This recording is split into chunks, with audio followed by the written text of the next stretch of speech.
5:45 en la mañana, bienvenidos, día lunes 25 de mayo, Ale querida y Ardilla, buen día, ¿cómo estamos? Muy buenos días amigos televidentes, Dianita, Robert, qué gusto estar con ustedes en una nueva semana aquí, 5:45 en puntito, en TVC a primera hora con toda la información. La temperatura, estamos en 7 grados centígrados esta hora, podemos verlo en pantalla, en un segundo más va a salir. La temperatura en nuestro distrito parcialmente nublado, la sensación está en 7, pero es 9, parcialmente nublado, pues la máxima será 22, la mínima 10. Así inicia, el viento está en 3 kilómetros, humedad del 92%, visibilidad en 12.9 kilómetros. Así amanece el distrito metropolitano de Quito en este día donde hay medio feriado, medio trabajo. Bueno, muchos están de feriado, otros les tocó trabajar, muchos desde sus casas, los niños no están en clases, así que hay que vivir este día. Hay que vivirlo un día a la vez, como siempre decimos. Un abrazo grande, espero que hayan descansado el fin de semana y los que se acogen evidentemente al feriado a disfrutar estas horas. Muy bien, vamos a empezar entonces con la información y les contamos que un adolescente fue aislado por presuntamente haber provocado la muerte de un hombre de 38 años de edad tras un robo perpetrado en el sector de Quitumbe, al sur de la ciudad. En la calle quedaron muestras de sangre de un hombre de 39 años de edad que falleció después de que presuntos asaltantes le quiten la vida por robarle sus pertenencias. Pues teníamos nosotros información preliminar que se trataba de dos sujetos que se movilizaban en una bicicleta. El hecho habría ocurrido cuando el fallecido se dirigía a su trabajo en horas de la madrugada. Ahí habría sido interceptado por unos jóvenes quienes tras el ataque escaparon dejando al hombre malherido. Sí, lo que tenemos información es que el señor ha sabido trabajar como guardia en una empresa de seguridad en el sector de Tumbaco. Por lo que tenemos conocimiento, el asesinato, el homicidio, se da por arma blanca. Tras un breve operativo, la Policía Nacional pudo dar seguimiento a los presuntos asaltantes, realizando un allanamiento a una casa, donde se encontraron varias evidencias y un menor de 17 años fue detenido. Además de las prendas y de las pertenencias personales de las personas, se pudo encontrar los documentos del hoyo Oxiso. El hecho ocurrió en el sector de Quitumbe, al sur de Quito. A decir de los moradores, el lugar es muy peligroso y los asaltos estarían a la orden del día. Y me cogieron con el cuchillo aquí hermoso. De ahí al siguiente día vuelta le hemos saltado a otro aquí mismo, por aquí mismo. Con preocupación, los moradores del sector solicitan mayor seguridad para que estos casos no vuelvan a repetirse. Informó Patricia Aldaz. 5:47 en la mañana, mediante un comunicado, el Servicio Integral de Seguridad ECO 91 dio a conocer que en el sector de Huangopolo se registró un siniestro de tránsito entre dos vehículos particulares. Uno de ellos irrespetó la medida de restricción vehicular al no contar con los salvoconductos para circular producto de este siniestro vehicular en la vía Intervalles. Una persona falleció en el acto y otra resultó herida, misma que recibió los primeros auxilios. Los vehículos fueron llevados a los patios de retención hasta que culminen las investigaciones del caso. Y los exteriores del mercado de San Roque son supervisados por agentes municipales y nacionales tras disturbios ocasionados por parte de comerciantes informales durante el operativo. 3 efectivos municipales resultaron heridos y 14 personas fueron detenidas. Vamos caminando, por favor.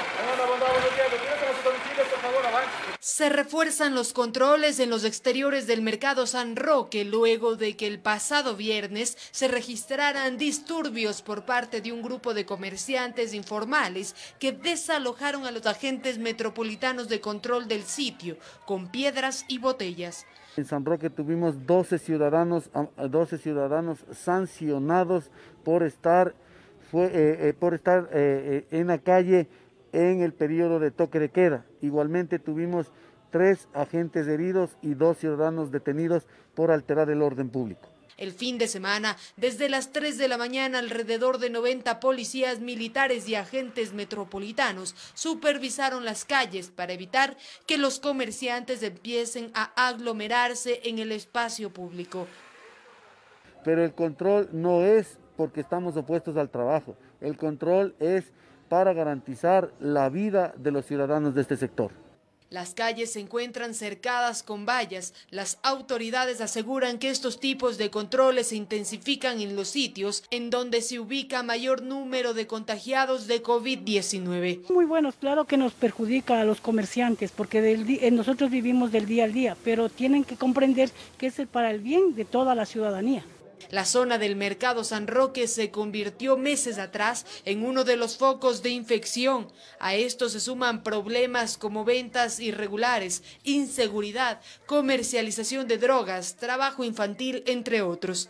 Actualmente en el sitio se supervisa. Es el hecho de no comprar en la calle, como también no consumir en la calle. Se estima que al menos 20 agentes queden vigilantes de este espacio que por años ha sido una de las zonas más concurridas de la capital. Informó Valeria Navarro. Y en Guayaquil, una cámara de seguridad captó enfrentamientos entre comerciantes informales y policía metropolitana durante un operativo en el sector de La Bahía, esto en el centro de esa ciudad. Veamos.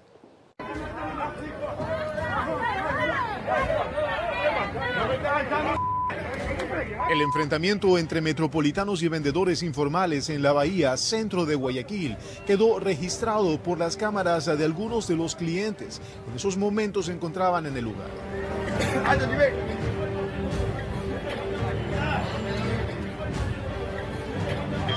No se puede ni caminar aquí casi.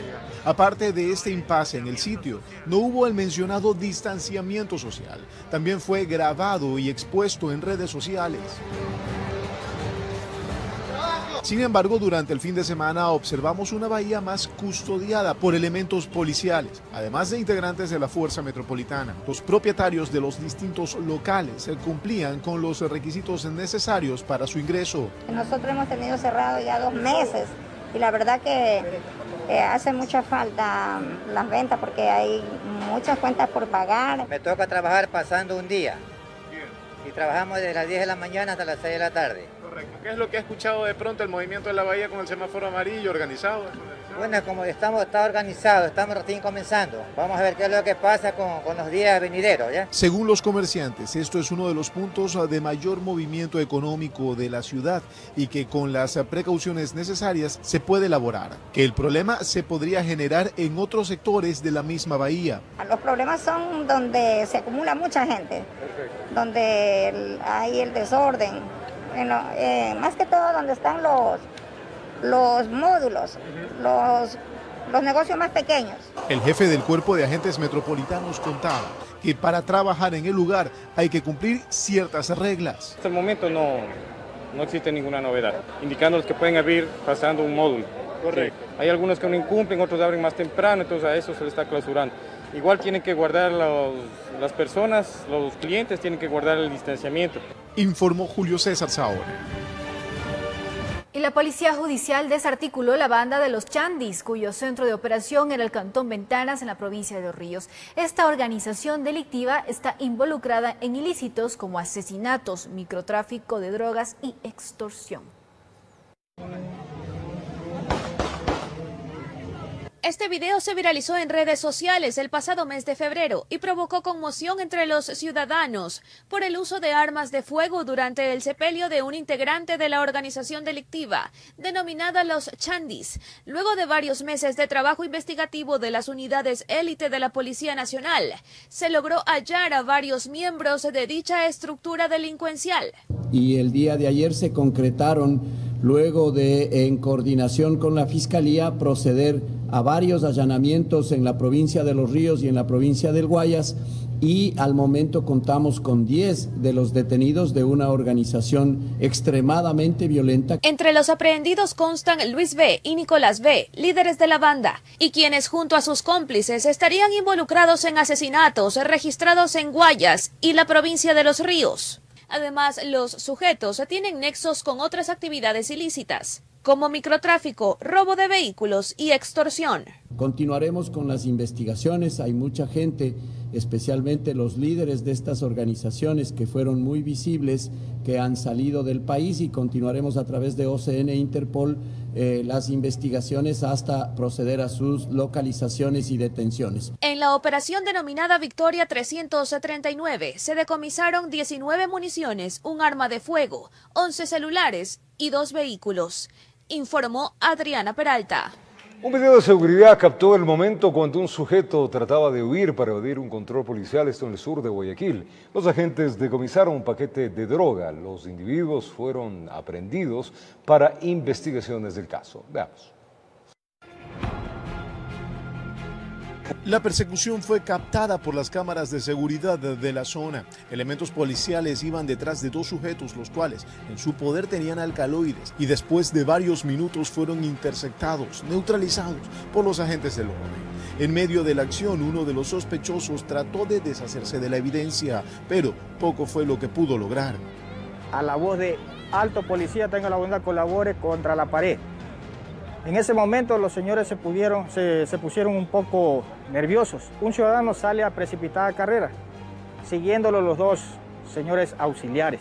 Uno de los ciudadanos se alteró, procedió a realizar un movimiento extraño sacando de la parte de abajo del vehículo del guardafango un bulto, una funda, la misma que la lanzó hacia un patio. Los sujetos fueron trasladados hasta la fiscalía. De ahí se determinó que uno de ellos era de nacionalidad colombiana. El hecho ocurrió en el sector de La Fragata, al sur de Guayaquil. Pidiendo la colaboración de la ciudadanía, se pudo ingresar a un domicilio donde se encontró en el techo esta funda que ven en este momento. Asimismo, al verificar, se puede visualizar un bulto con supuestamente una sustancia sujeta a fiscalización. Ahora que las autoridades tratan de establecer si los detenidos tienen conexiones con organizaciones dedicadas a la distribución de droga y alcaloides en el puerto principal, informó Julio César Saona. Y varios sospechosos de robo y abuso sexual en Borbón, Cantón Eloy Alfaro, provincia de Esmeraldas, fueron capturados por la policía. Los uniformados recuperaron el dinero sustraído y otros artículos que se llevaron de la vivienda. Los propietarios de la vivienda y local comercial vivieron minutos de terror. Sujetos armados ingresaron al negocio para apoderarse del dinero que guardaban de algunos días de trabajo comercial. Con el dedo en el gatillo obligaron a que entreguen la plata. Los delincuentes se llevaron cerca de $15.000 y varios artículos como celulares, tarjetas de recarga y laptops. La familia que fue víctima de estos hechos delictivos indicó que los antisociales les habían agredido físicamente y dos jóvenes de la misma familia habrían sufrido abuso sexual. Cuando saciaron sus bajos instintos se fueron, no sin antes amenazar que si buscaban ayuda volverían y las cosas serían peores. Lamentablemente existen ciertos ciudadanos que cuando la policía ejecuta su acción, cumpliendo la Constitución y observando el derecho a los derechos humanos, ¿sí? Sin embargo, ciudadanos del sector o del barrio tratan de impedir la acción policial. La policía fue advertida del hecho, los uniformados llegaron a los pocos minutos, algunos testigos entregaron información valiosa de dónde ingresaron los sospechosos. En flagrancia allanaron una vivienda y encontraron evidencias del delito denunciado.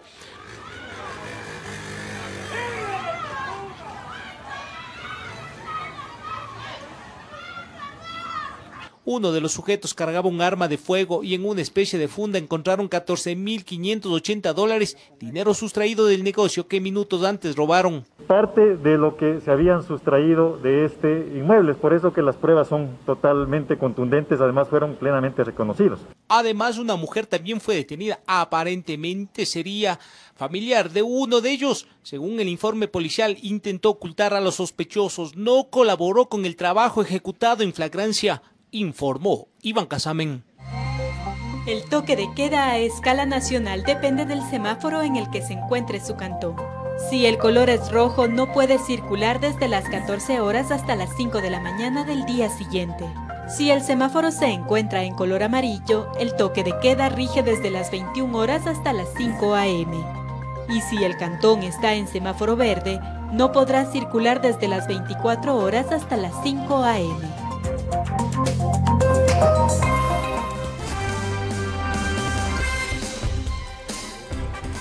Bueno, el Quito amanece con semáforo rojo. Esto no ha cambiado, por si acaso, para que usted sepa.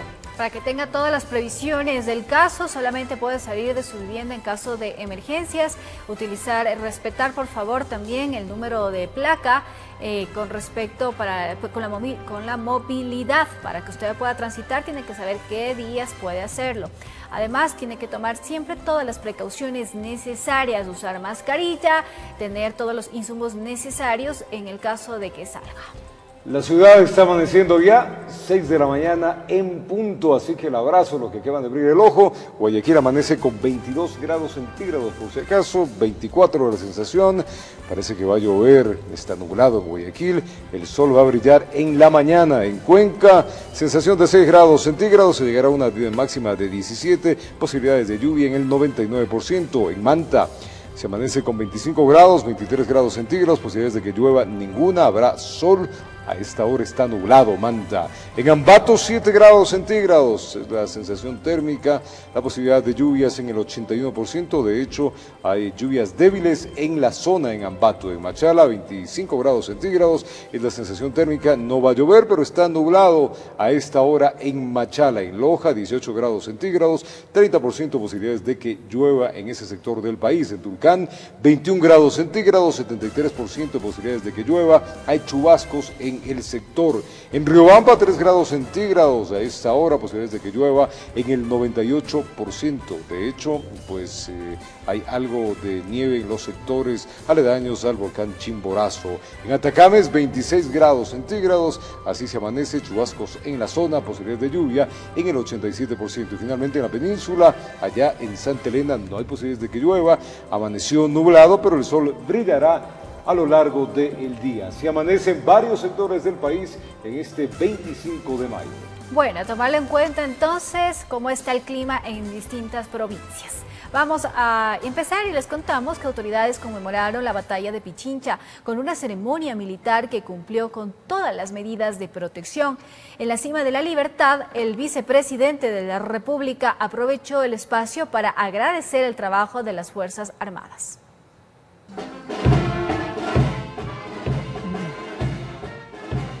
Un 24 de mayo singular se conmemoró en la cima de la libertad.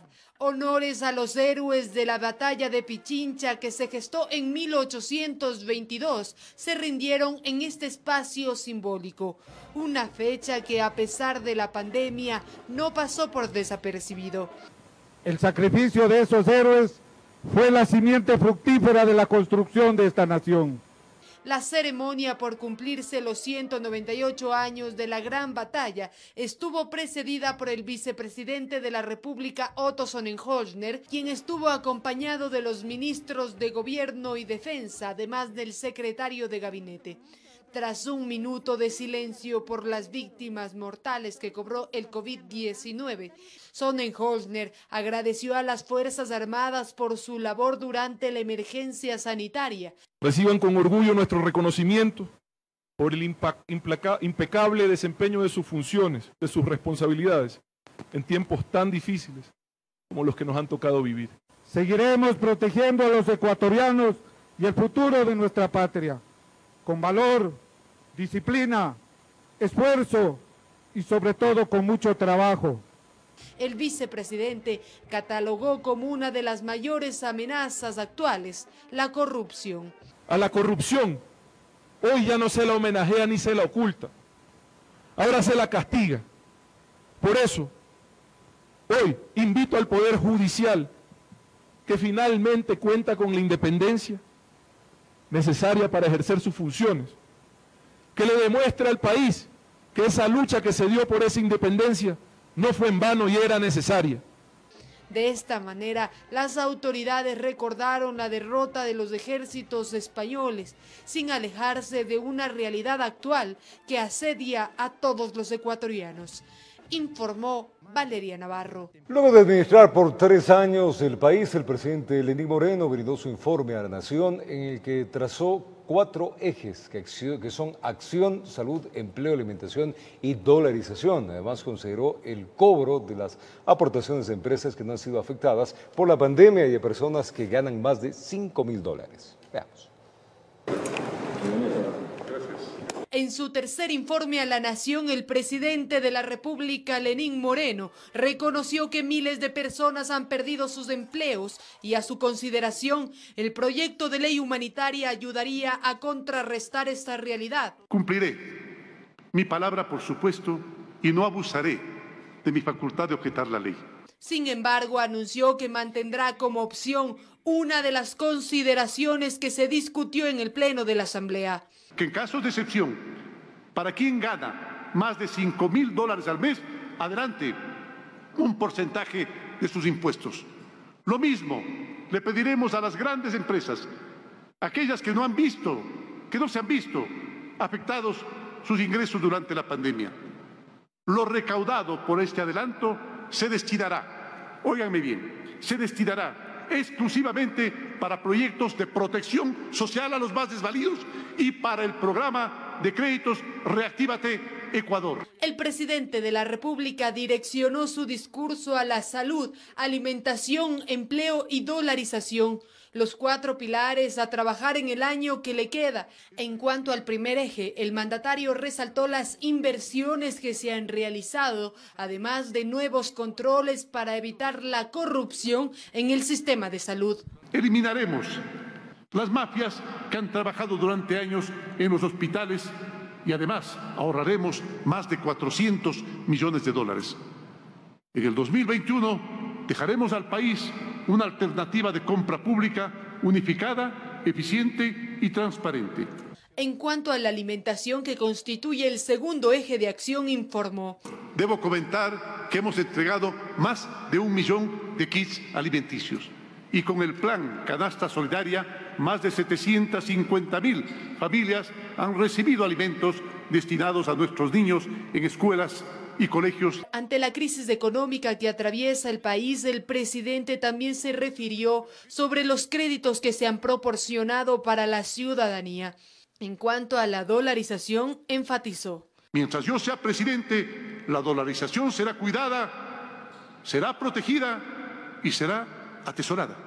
En el Palacio Legislativo, el mandatario lamentó la muerte de quienes fueron víctimas del COVID-19, resaltó las relaciones internacionales alcanzadas, anunció los grandes retos que aún faltan por trabajar en cuanto a la educación e informó que Ecuador exportará energía a Colombia por un valor de $100 millones anuales, entre otros asuntos. Para terminar, el presidente de la República hizo un llamado a los ecuatorianos a la unidad y solidaridad. Informó Valeria Navarro. Y la Cámara de Comercio de Quito considera inoportuno que el Ejecutivo tome a consideración que empresas que no se han visto afectadas durante la pandemia aporten económicamente, al igual que personas que ganen más de $5.000. El presidente de la Cámara de Comercio de Quito, Patricio Alarcón, reaccionó ante el anuncio del mandatario Lenín Moreno de considerar una aportación por parte de las empresas que no se han visto afectadas durante la emergencia sanitaria. Las empresas que en este momento salieron adelante durante la pandemia tienen que seguir invirtiendo en el país, tienen que seguir usando ese dinero como capital de trabajo, tienen que seguir utilizando ese dinero para poder contratar a más gente. El representante del sector empresarial a su vez cuestionó sobre el aporte que deberían hacer las personas que ganen más de $5.000 mensuales. Y no sabemos si es que son las personas naturales con relación de dependencia y sin relación de dependencia, y cómo va a tomar en cuenta, sobre qué base de ingresos va a tomar en cuenta ese anticipo. A decir de Alarcón, existen otras salidas económicas para el gobierno, como la reestructuración del Estado y la renegociación de las deudas. El sector empresarial analiza estas consideraciones y por el momento se cree que no son oportunos los anuncios del mandatario Lenín Moreno. No veo que es una medida adecuada, fuera de que el dinero se debe quedar en la economía para el consumo, para generar más fuentes de trabajo, no para que el Estado se lo gaste. Esto se da luego de que el tema de aportaciones fuera retirada de la Ley de Apoyo Humanitario aprobado en la Asamblea Nacional. Informó Valeria Navarro. El presidente de la Asamblea Nacional en su informe a la Nación indicó que durante su gestión han aprobado 17 leyes. César Litardo instó al Poder Ejecutivo a coordinar proyectos legales. Veamos. Hago un llamado a que en los futuros proyectos de ley especialmente aquellos enfocados en la lucha contra la corrupción y recuperar lo robado. Estos sean procesados de manera conjunta con las demás funciones del Estado para garantizar la entrega de estas herramientas fundamentales que el país necesita de manera urgente. Y hasta fin de mes podría estar listo el nuevo Plan Nacional de Planificación con los cambios formulados por la emergencia sanitaria. Áreas como salud, educación y vivienda tendrán prioridad. El Plan Nacional y metas del Ejecutivo como estaba previsto quedó atrás. La emergencia sanitaria por el COVID-19 obligó a cambiar las fichas del tablero. El Ministerio de Salud tenía unas metas distintas a las que tiene ahora. ¿Por qué? Porque ahora nosotros tenemos que velar porque los hospitales estén mayormente equipados, tener respiradores, tener otro tipo de insumos, la bioseguridad es importante y todo esto nos ha cambiado. Sandra Argotti, titular de la Secretaría Técnica de Planificación, comenta que aquí se deberá tomar en cuenta que los planes de vivienda deberán construirse con nuevas técnicas. Se está comentando que no podemos tener la cercanía, sino el alejamiento social. También las construcciones empiezan a tener otro tipo de estructura, digamos, ¿sí? Y otro tipo de seguridad. Tal vez, como vienen muchos más gastos, no pueda, en lugar de encontrar entregar 10 casas, le va a tocar con ese gasto 8. Lo que todavía no encontraría luz sería el destino de los medios públicos. Todavía no nos hemos reunido en ese espacio de la decisión de medios públicos porque tenemos que, la próxima semana estamos yendo a Guayaquil a una reunión de un comité para saber qué definir en cuanto a empresas públicas. ¿Qué podría ir de la mano del tema educativo? Educación acaba de cambiar. ¿Por qué? Porque ahora la educación de los niños está haciendo a distancia. Entonces, ¿en qué confían sus metas? Tenemos que dar por radio. Tenemos que dar, en el caso de los niños que tengan internet. El Plan Nacional también contempla acercamiento con los gobiernos autónomos. Muchos de los gobiernos autónomos, dentro de sus metas y sus planes que tenían, construir un parque, mejorar la calzada, los mercados más bien ampliarles. Ahora, al contrario, lo que tienen que hacer es reorientar a la ciudadanía para reorganizar mercados, el transporte. Informó Héctor Romero. La Corte Constitucional declaró que la renovación del estado de excepción es constitucional, por lo que exhortó al gobierno a reforzar las medidas en el ámbito de salud para prevenir la propagación del COVID-19. A esto, la entidad solicitó que se garantice el acceso a la educación virtual, entre otros ámbitos. Veamos. Por unanimidad de los 9 jueces constitucionales, la Corte aprobó la legalidad de la renovación del estado de excepción, decretado el pasado 15 de mayo por el presidente Lenín Moreno debido a calamidad pública, esto por la pandemia del COVID-19.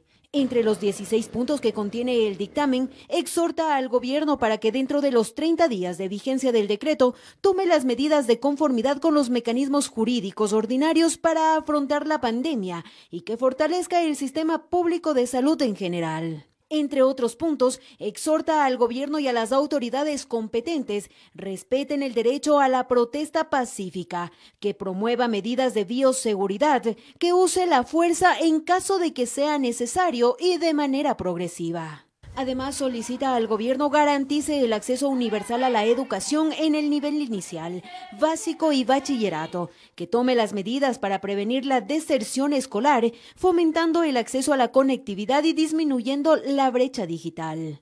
Así también solicita que garantice los derechos a los pueblos indígenas reconocidos en la Constitución y que expida directrices y protocolos para que cuando se disponga el retorno al trabajo, tanto en el sector público como en el privado, se garanticen las condiciones de salubridad para evitar futuros contagios o rebrotes de COVID-19. Con respecto a las personas en situación de movilidad humana, dispone que el gobierno tome las medidas para prevenir los contagios y asegure su acceso a servicios de salud.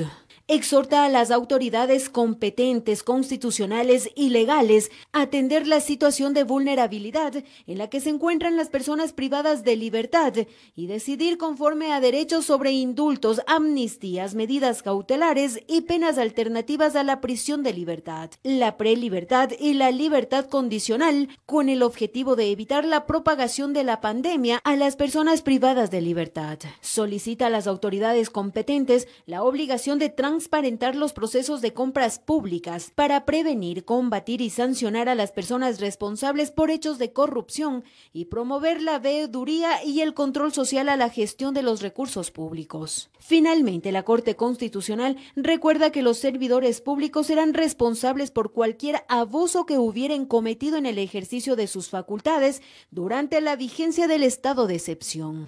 Informó Patricia Aldaz. Dirigir, coordinar, supervisar y controlar la adecuada ejecución de la agenda presidencial, entre otras funciones, fueron delegadas a la Secretaría General de la Presidencia mediante Decreto Ejecutivo 1066. De esta manera, el primer mandatario actualizó la estructura orgánica de la presidencia. Mediante Decreto Ejecutivo 1066, emitido por el presidente de la República, Lenín Moreno, dispuso la representación legal de la Presidencia del Ecuador a la Secretaría General de la Presidencia. ¿Pero qué significa esto? Pues ha reorganizado las atribuciones administrativas de las otras secretarías que integran la Presidencia de la República. De esta manera, el mandatario actualizó la estructura orgánica de la presidencia mediante dicho decreto, que fue emitido cuando la Secretaría Anticorrupción fue eliminada y ya no está adscrita a la presidencia, quedando conformada con 4 secretarías que ya han estado funcionando, como la Secretaría General, la de Gabinete, Jurídica y de Comunicación. El constitucionalista Ismael Quintana menciona cuáles serían las atribuciones que se le han delegado a Juan Sebastián Roldán. Al señor se le encargan básicamente labores de ser portavoz o vocero de las decisiones que toma el presidente de la República. Esa es una de sus funciones, y la otra función es precisamente ser esta especie de enlace o de coordinador de la toma de decisiones políticas. Aclara también que el secretario general no tendría la facultad de ejercer la potestad nominadora.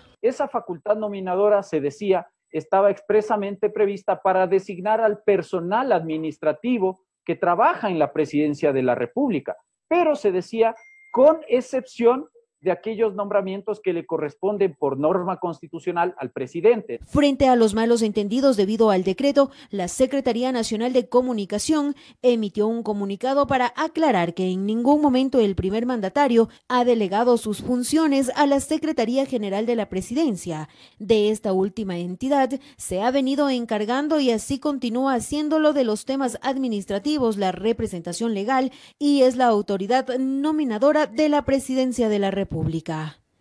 Informó Patricia Aldaz. 6 de la mañana y 12 minutos, 5:12 en Galápagos. Jorge Glass, al haber cumplido el 45% de su sentencia por el caso Odebrecht, podría recibir la prelibertad. Así lo sostiene su abogado Harrison Salcedo, experto en derechos. Explica que se deberá analizar si se cumple otros requisitos para que se pueda aplicar este recurso. Veamos. Al momento, el ex vicepresidente de la República, Jorge Glass, ha cumplido 31 meses de los 72 recibidos como condena por el caso Odebrecht. Esta situación, al haber llegado al 45% de la pena, ha desbordado en que su defensa solicite la prelibertad del ex segundo mandatario. ¿Cómo se postula la prelibertad? Contando con una sentencia ejecutoriada, habiendo purgado la pena de al menos las 2/5 partes, que son el equivalente al 40%, tener buena conducta. Además del caso Odebrecht, sobre Glass pesan 2 litigios más: sobornos 2012-2016 y Singue, que están en marcha como procesos judiciales. Sin embargo, los mismos carecen aún de sentencia ejecutoriada y la prisión preventiva dictada por los mismos ya han caducado. En el caso sobornos, él le concedieron el habeas corpus, ¿no es cierto?, porque había caducado la prisión preventiva. Y en el caso Singue, en cambio, le revocaron el último día, le revocaron la prisión preventiva porque estaba a punto de caducar. En ese contexto, dicen, el ex vicepresidente Jorge Glass solo se encuentra en prisión por el caso Odebrecht. Manifiestan los entendidos que al haber sido sentenciado por el Código Penal anterior y cumplir los requisitos de prelibertad, debería salir de prisión. Y las reglas que le persiguen a ese código significa que si estamos hablando que en la temporalidad utilizaron el Código Penal, para Jorge son vigentes las reglas del Código de Ejecución de esa época. Es decir, él tiene derecho a tener una prelibertad. Argumentado de esa manera, se comprendería que, basado en el criterio de ultraactividad de la ley con la que sentenciaron a Glass en el caso Odebrecht, que es concordante con las disposiciones de los códigos de ejecución de pena de la época, no existiría impedimento para la no aplicación de la prelibertad. Informó Javier Rosero. Y la eliminación de la Secretaría Anticorrupción deja varias críticas en torno al trabajo que se realizó. Expertos coinciden que no se cumplió con la generación de políticas públicas ni tampoco con denuncias consistentes para combatir la corrupción. Para ser una institución que contaba con recursos del Estado, el trabajo ejecutado por la Secretaría Nacional Anticorrupción no cumplió el trabajo para la que fue creada. Así lo sostiene Jorge Rodríguez, ex coordinador de la Comisión Ciudadana Anticorrupción. Lastimosamente, la recuperación de dinero, que debía haber sido una de las funciones fundamentales de esa secretaría, pues no caminó nunca. No quisieron hacer justamente un contrato con una compañía seria que tenga experiencia y que sea norteamericana, porque los gringuitos son los únicos que tienen acceso al movimiento de dinero en todo el mundo. La Secretaría Anticorrupción para este 2020 contaba con un presupuesto que superaba el $1.042.000. Según el legislador perteneciente a la Comisión de Justicia de la Asamblea Nacional, Esteban Torres, el mantener esta institución podía significar al país un mal uso de sus recursos.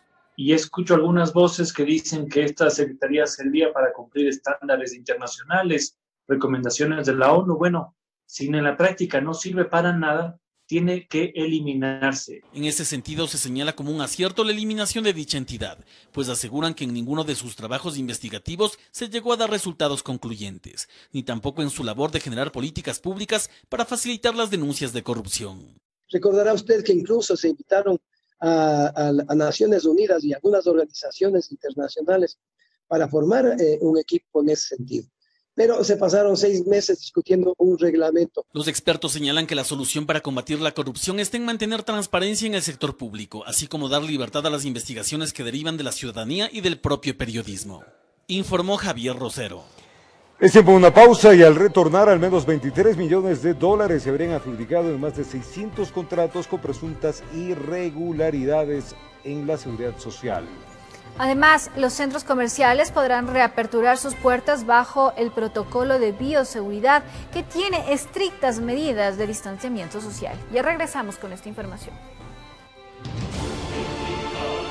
En TVC, nuestro compromiso social nos motiva a que día a día lleguemos a sus hogares con toda la información actualizada durante esta pandemia. Tomamos todas las precauciones necesarias porque estamos convencidos que la vocación de cada comunicador es servir a la sociedad. Nuestra labor no descansa. Con disciplina y cuidado, pronto volveremos a estar juntos. Quédate en casa, cuida de ti y de los tuyos.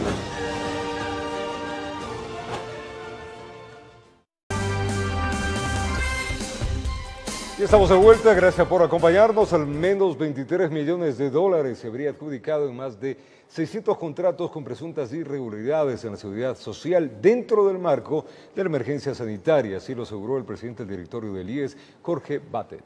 Veamos. El Instituto Ecuatoriano de Seguridad Social, IES, perdió 150.000 afiliados entre enero y abril del 2020. Son quienes por la emergencia han dejado de contribuir con sus aportes. Por hoy la institución tiene $500 millones en liquidez. Pero esto no quiere decir que dentro de pocos meses se dejará de pagar a los afiliados, dice Jorge Guátez, porque hay otros mecanismos.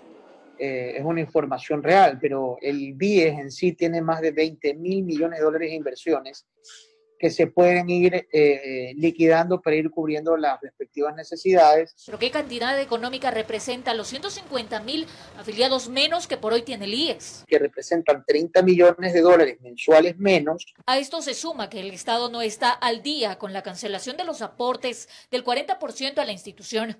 Si no me equivoco, suman $220 millones mensuales. Lleva algún tiempo, hasta la fecha se ha cubierto hasta el mes de octubre, y se está haciendo un pago para cubrir noviembre. La situación en el IES es compleja, sumándose a los casos de corrupción que empañan a la seguridad social. Según Jorge Guátez, presidente del directorio de la institución, se han detectado cientos de contratos, más de 600 adjudicados solo en emergencia con sobreprecios, que representan $millones. Se ha aumentado a 614 contratos enviados a la Contraloría. De los contratos que se mandó fue por casi $23 millones. Guátez asegura que se ha hecho una evaluación y que se ha pedido la renuncia. Al menos 350 personas entre directivos de los hospitales de la seguridad social en el país. Esto para transparentar la grave situación. Y habla de posibles estructuras montadas en el IES para beneficiarse de los contratos. El tema es tan problemático y es tan grave, a mi criterio, de que incluso haciendo todos los esfuerzos que vamos a hacer, muy probablemente haya gente que intente seguir haciendo mañosería. Muchas de esas adjudicaciones con sobreprecios se hicieron dentro y fuera de la emergencia sanitaria, a empresas que se dedicaban a otras actividades como publicidad y venta de alimentos y bebidas, menos a la venta de insumos médicos. Sobre estas irregularidades, la Contraloría emitió informes de responsabilidad penal en los hospitales del IES, de Los Ceibos y Guasmo Sur en Guayaquil. Por estos hechos, hay 4 personas detenidas, informó Marilyn Jaramillo. Y las autoridades de gobierno dieron a conocer que debido a la emergencia, más de 2.000 funcionarios públicos del Ministerio de Salud fueron desvinculados de sus puestos de trabajo. Además, el COE Nacional aprobó varios protocolos, entre ellos para la reapertura de celebraciones religiosas y de vuelos comerciales. Los contratos de funcionarios que fueron despedidos de hospitales públicos no serán renovados. Así lo confirmó el ministro de Salud, Juan Carlos Ceballos. En este contexto expresó que en el país se ha vivido días complejos. La grave crisis que vive el país demanda ajustes emergentes que nos permitan disponer de los recursos necesarios para pagar a los médicos, a las enfermeras, al personal de salud en general que se encuentra entregando todo de sí en esta emergencia sanitaria. A decir de la autoridad, el Ministerio de Salud tiene alrededor de 82.000 servidores y de ellos, 2.279 contratos ocasionales se dieron por finalizados. Por su parte, la ministra de Gobierno, María Paula Romo, informó que el COE Nacional aprobó esta semana el protocolo para la reapertura progresiva de las iglesias católicas. Todavía en amarillo no se van a autorizar celebraciones religiosas, no se van a autorizar misas, pero se da paso a la apertura de estos lugares de oración, de estos lugares de recogimiento, con normas sanitarias muy estrictas. Es decir, los devotos podrán acceder a los templos por un máximo de 15 minutos. La temperatura será tomada al ingreso y respetando todas las medidas de bioseguridad. Por otro lado, explicó sobre la apertura de vuelos comerciales de los aeropuertos. Pero los vuelos de pasajeros arrancarán el día 1 de junio y se ha establecido un límite en el porcentaje de la cantidad de frecuencias o de vuelos que se pueden reactivar. En un primer momento se podrá reactivar solamente el 30% de las frecuencias o de los vuelos que estaban habitualmente autorizados en un aeropuerto. Además, comunicó la apertura de proyectos pilotos en varias ciudades del país como Ambato, Riobamba, Durán y Cuenca. En cuanto al ámbito de la construcción, más de 25.000 personas reactivaron su economía. Y el protocolo de apertura para centros comerciales en semáforo amarillo informó que fue aprobado y que tiene un manejo mucho más detallado. Porque implica el manejo de desechos, porque implica entradas, salidas, parqueaderos. Informó Ismenia Solórzano. Los centros comerciales podrán reaperturar sus puertas bajo el protocolo de bioseguridad, quienes tienen estrictas medidas como el aforo de personas, el uso correcto de mascarillas, entre otras medidas que ayudará en estos sitios que no sean un foco de propagación del virus. Veamos.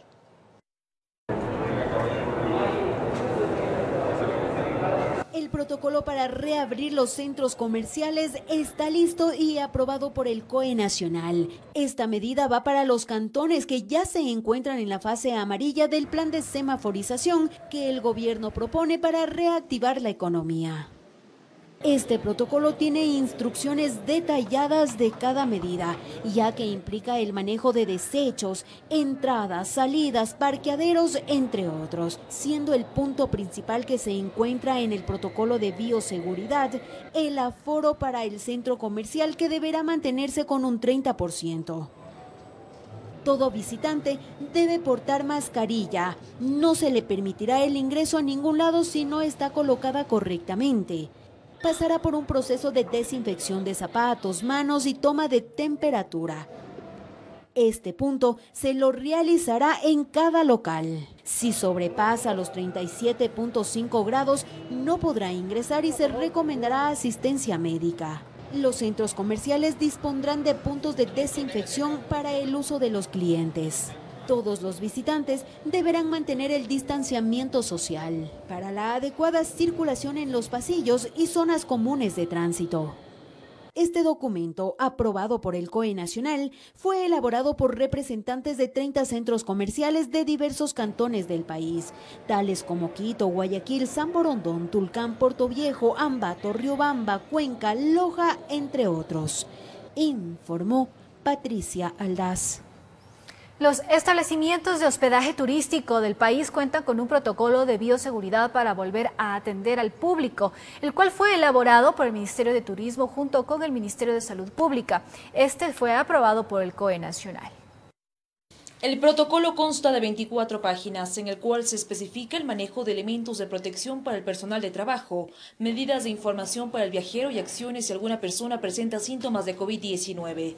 El documento fue presentado por la ministra de Turismo, Rosy Prado, y entregado a las autoridades encargadas de los establecimientos de hospedaje turístico. Un documento elaborado con todos los parámetros necesarios asegure a la actividad de establecimientos de alojamiento turístico y al mismo tiempo proteja la salud del personal y de sus clientes. El protocolo sugiere limitar el número de personas por habitación y de circulación por las instalaciones, asegurar el uso de equipos de protección y colocar información en un lugar visible de zonas comunes. Los representantes de este sector confían en la reactivación turística. Y tenemos que volver a posicionarnos para traer por lo menos la misma cantidad de turistas que traíamos antes en el menor tiempo posible. Si se reporta un caso positivo de COVID-19, el protocolo establece que la persona deberá cumplir con el aislamiento obligatorio y los huéspedes y personal permanecerán en el establecimiento de alojamiento turístico en espera de un equipo del Ministerio de Salud Pública. Todas las regulaciones y políticas de un buen sistema de bioseguridad, tener los precios adecuados para el nuevo servicio que va a demandar el viajero, va a ser supremamente importante. El protocolo elaborado por la cartera de turismo fue aprobado por el COE Nacional, pero los establecimientos podrán abrir sus puertas solo si el COE cantonal de cada ciudad lo permite, con el cambio de color de semáforo de rojo a amarillo. Informó Priscila Cadena. Y médicos odontólogos abrieron sus consultorios para atención de emergencias. La actividad se realiza bajo estrictas medidas de bioseguridad. Gremios de odontología buscan normalizar su actividad, por lo que presentaron al COE Nacional propuestas de protocolos. En las ciudades que ya están en semáforo amarillo se permite la consulta externa en todas las especialidades, pero en Quito esto aún está restringido, aunque algunos consultorios y hospitales ya atienden emergencias. Con la reapertura se implementan estrictos controles, tanto para pacientes como para el personal que labore en estos lugares. Si bien es cierto, en el tema de odontología se mantenía un esquema de bioseguridad, pero realmente con el tema que vivimos tenemos que ser súper prolijos. Nos hemos blindado con el tema de la nueva bioseguridad. En esta clínica privada, antes de una atención presencial, se verifica la necesidad del paciente con teleconsulta. Si vemos que realmente es urgente, si vemos que se puede resolver, si se puede esperar un poco más, pero llega un punto que no se puede más y que es necesario tener la atención. Cada persona que ingresa es desinfectada y se controla su temperatura. Para la atención, tanto el médico como el auxiliar mantienen estrictos estándares de bioseguridad y lo mismo ocurre con los equipos a utilizarse. Entonces, este instrumental tiene básicamente un trato especial para un tema de desinfección inicial y luego un tema de desinfección y esterilización y nuevamente de empaque. Luego de la consulta, los espacios son desinfectados. Esta exhaustiva higienización consideran es necesaria para evitar la propagación de la COVID-19. Es cierto, toma más tiempo, la atención ya no es de la misma forma más rápida. El protocolo tiene que ser bien elaborado. A uno en una emergencia que no puede postergar, como es esto, de la salud dental y todo, al menos se siente protegida. Informó Carolina Basante. Autoridades del gobierno anunciaron la apertura de las iglesias católicas en el país, pero apelaron, apegados, dice, a extremas normas de bioseguridad. La Arquidiócesis de Guayaquil dio a conocer que varias parroquias retornarán paulatinamente a sus actividades a partir de este 25 de mayo y para ello ya cuentan con los protocolos para recibir a los devotos. ¿Cuáles son? Le contamos. Se aprobó el día miércoles el protocolo para la apertura progresiva de templos e iglesias católicas. Era el anuncio de la ministra de Gobierno María Paula Romo durante una cadena nacional de información respecto a las decisiones de las autoridades. Las iglesias católicas podrán abrir al público, pero se deben cumplir con protocolos de bioseguridad para evitar la expansión del COVID-19. Lo primero que decir es que todavía en amarillo no se van a autorizar celebraciones religiosas, no se van a autorizar misas, pero se da paso a la apertura de estos lugares con normas sanitarias muy estrictas. Por ahora, el protocolo que nos presentaron, que ha sido aprobado, son 15 minutos de permanencia de quienes visiten estos templos. Monseñor Luis Cabrera, arzobispo de Guayaquil, aseguró que durante los últimos 15 días se han realizado los análisis y la elaboración de protocolos para abrir las puertas de los templos. El color del semáforo está en amarillo,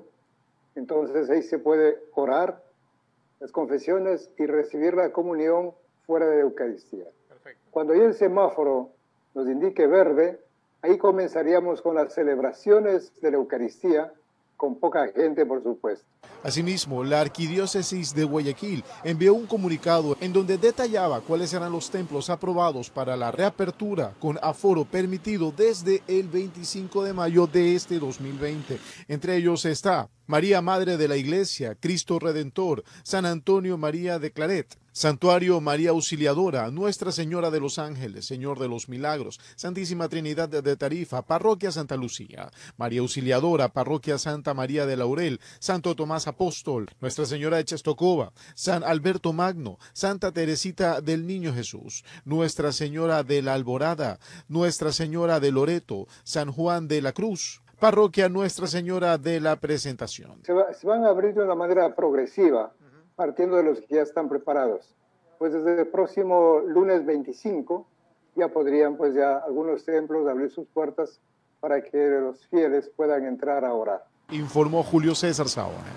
Es momento de ir a una pausa comercial. Al retornar les contamos que Brasil se ha convertido en el nuevo epicentro de la pandemia por coronavirus. Así lo informó la Organización Mundial de la Salud. En nuestra campaña TVC te quiere a salvo, acude ya al llamado desesperado que también realiza el gremio de artistas que vive de presentaciones y eventos públicos. ¿De qué manera? Le estaremos contando al retornar acá en A Primera Hora. Son las 6:42 en la mañana. ¿Cómo prevenir el coronavirus? Primero moje sus manos con agua. Tome jabón suficiente y frote la palma de las manos entre sí. Frote la palma de la mano derecha contra el dorso de la mano izquierda y viceversa. No olvide lavar entre los dedos. Con su mano izquierda frote el pulgar derecho y después alterne de manos. Con la punta de los dedos frote la palma de las manos. Enjuague sus manos con abundante agua. Séquelas y con la misma toalla cierre el grifo de lavamanos. Recuerde mantener la calma y siempre estar informado por canales oficiales. Que Dios les bendiga siempre. Nuestros ángeles, blancos ángeles, que cuidan nuestras vidas con su amor. Son como ángeles, blancos ángeles, que luchan noche y día con pasión. Son nuestros ángeles, blancos ángeles.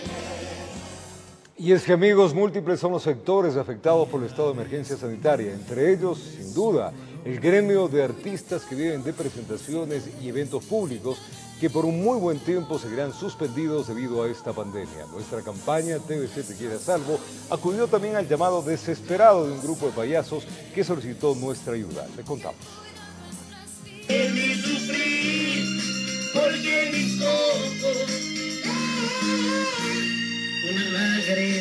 ¡Fuerte los aplausos! Sonrientes, carismáticos y con la capacidad de sacar una sonrisa hasta la persona más indiferente. Así es como la mayoría ve a los payasos. Y es que literalmente son el alma de las fiestas.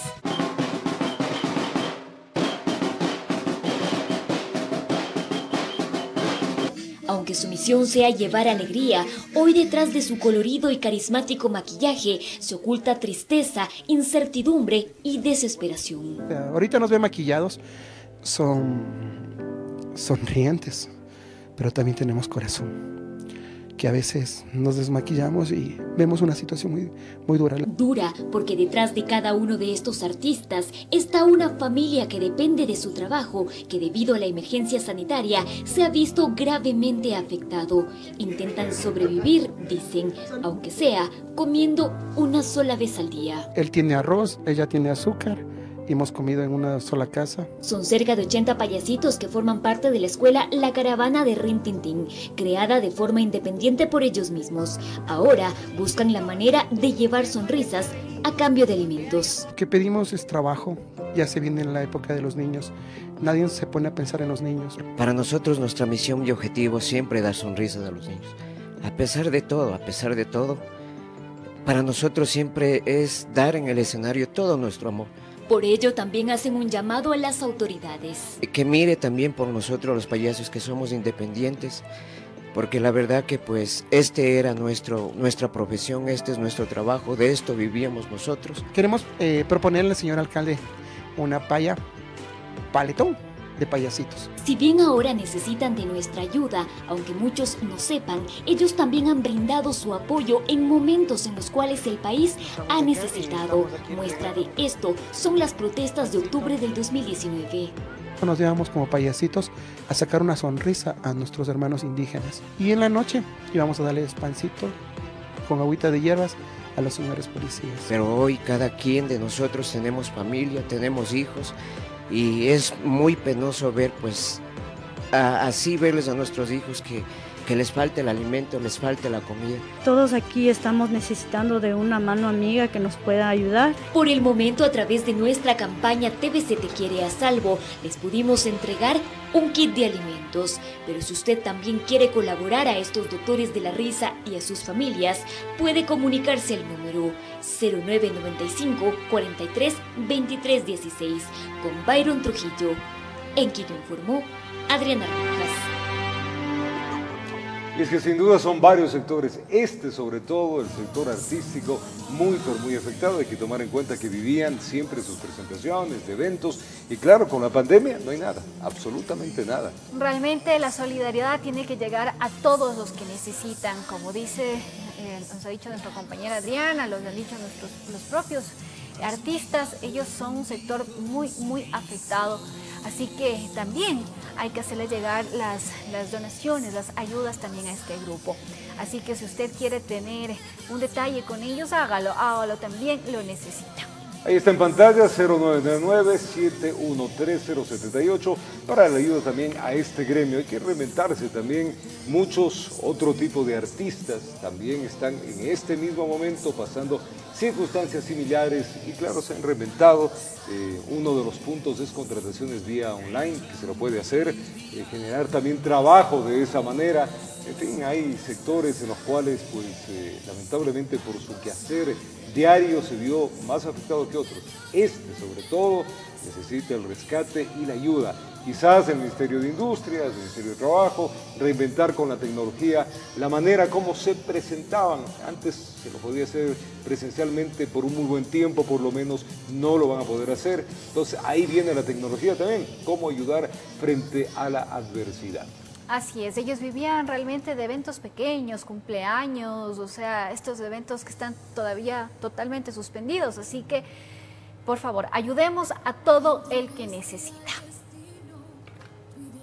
Les contamos ahora que fumigaciones gratuitas se realizan en las casas de personas de escasos recursos con el fin de descontaminar el espacio donde viven y así evitar que el coronavirus siga expandiéndose. La Fundación Ambiental Sonco Yacu es la que ofrece estos servicios a los más necesitados.